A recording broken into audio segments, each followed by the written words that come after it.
안녕하세요. 편입생이에요. 저번 주에 첫 번째 영상이 올라왔었죠. 도대체 시험 공부라는 게 무엇이고 도대체 어떻게 우리가 공부를 해야 되는지 매우 기초적인 개략적인 설명을 해드렸어요. 그거에 대해서 많은 분들이 질문 댓글에 달아주셨어요. 사실 안 달아주셨어요. 댓글 연계예요. 그래서 어떻게 하면은 시험에 합격할 수 있는 공부법이 될 수 있는지에 대해서 좀 자세하게 설명해 보도록 할게요. 자, 저희가 공부하는 이유 뭐라고 했죠? 시험을 잘 보기 위해서예요. 저번 주에 이제 말씀드렸던 대로 법칙이 개시반 법칙을 따라고 했죠. 개념을 시험으로 반복해라. 시험을 반복해라. 두 가지의 법칙이 있어요. 그리고 이때 시험에 나오는 기출문제를 공부하라고 했죠. 시험은 결국 80%의 기존 문제하고 20%의 새로운 신유형으로 구성이 돼요. 자, 그러면 도대체 시험을 잘 보기 위해서 기존 유형을 공부하라고 했는데 이거를 도대체 어디서 기존 유형을 따와야 되는지에 대해서 제가 좀 자세하게 설명해 드리도록 하겠습니다. 자, 기존 유형은 쉬워요. 편입시험에서 기존 유형이라고 하면은 학교에서 나왔던 대학 기출들이 있어요. 두 번째로 그 기출 문제에 나올 법한 예상 문제를 만들어 두신 과거에 이제 시험 문제들이 있어요. 그거 말고 저희 문제집에 부를게요. 보면은 사실 시험 문제에 나오는 것들은 이 두 가지가 다예요. 편입시험에서는 특히나 그래요. 만약에 이게 다른 쪽, 그래서 내신 시험 같은 경우면 이제 선생님이 강조하신 것까지 추가되겠지만 편입에서는 그렇게까지 넓은 영역을 다룰 필요는 없어요. 근데 사실 그렇다고 하더라도 양이 너무 많죠. 영어도 공부해야 되고 수학도 공부해야 되고 이과생들이면 사실 편입시험에서 가장 중요한 거는 다른 것도 아니고 그냥 대학 기출이에요. 얼마나 대학 기출을 잘 씹어 먹었는가로 거의 당락이 결정된다고 보시는 게 좋아요. 이게 왜 그러냐면 대학 기출 문제를 내시는 교수님들이 시험 몇 개 학교를 제외하고서는 거의 동일하게 계속 문제를 내셔요. 대표적인 예시가 이제 서강대라던가 성균관대 이제 문제 보시면 알겠지만 매년 유형이라는 게 물론 이제 문제의 난이도라던가 퀄리티는 좀 다르실 수 있어요. 하지만은 결과 보면은 그 내용들이 크게 달라지지 않는 거, 그러니까 난이도라던가 문제를 어디서 따오는지에 관련된 그 부분은 크게 달라지지 않는 거를 확인할 수 있어요. 자, 그러면 대학 기출을 공부했어.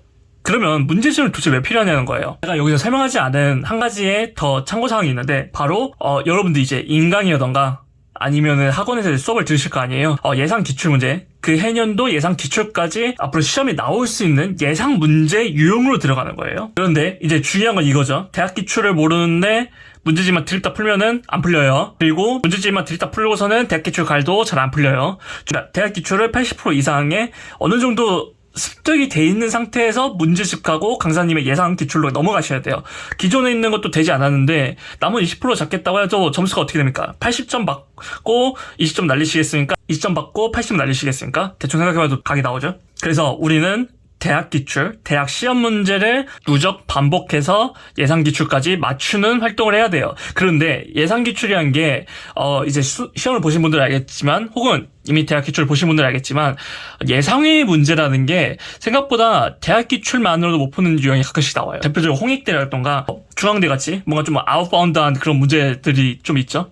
그런 문제를 어떻게 푸냐? 사실 걔네들은 개념을 충분히 이해하고 있냐를 이제 따지는 거예요. 자, 그럼 넘어가서 이 세상에서 시험을 못 보는 유형은 보통 두 가지가 있죠. 하나는 공부를 안 한 거고 하나는 공부할 줄 모르는 거예요. 자, 시험 공부 안 한 사람들, 이 사람들은 정말 답이 없죠. 그냥 안 한 거예요. 하기 싫어서 안 한 거예요. 혹은 미래에 대해 불안, 내가 공부를 했으면은 시험을 잘 봤을 텐데 내가 괜히 공부를 안 해서 점수를 못 받았다라는 식의 이제 자기 위안을 하기 위해서 하는 분들도 계시고요.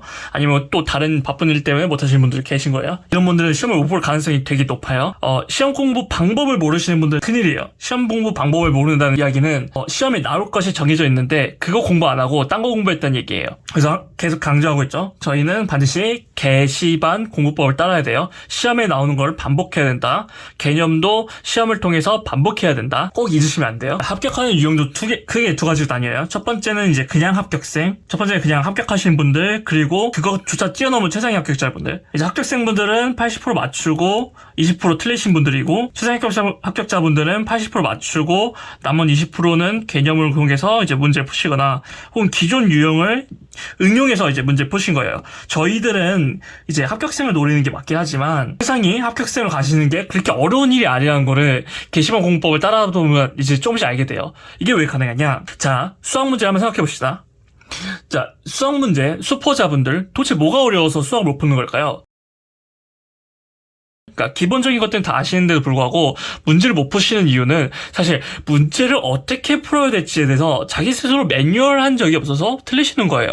이게 무슨 말이냐? 수학 문제 푸실 때 여러분들 총 크게 세 가지로 나눠서 생각을 하셔야 돼요. 첫 번째로 이 수학 문제는 도대체 어떤 개념인가? 두 번째로 이 수학 문제는 어떠한 유형인가? 마지막 세 번째로 그래서 이 문제를 어떻게 풀 것인가? 이렇게 3단계를 시험장에 가셔서 단 1분 안에 나올 수 있어야 돼요. 문제를 보고서 이거는 어떤 개념의 어떤 풀이법의 유형의 이런 식으로 풀이를 짜면 대박이구나 라는 게 최소 1분 안에 나올 수가 있어야 돼요. 그럼 이걸 어떻게 해야 되냐? 기존의 수학 문제 푸실 때부터 차곡차곡 준비를 하셔야 되는 거예요.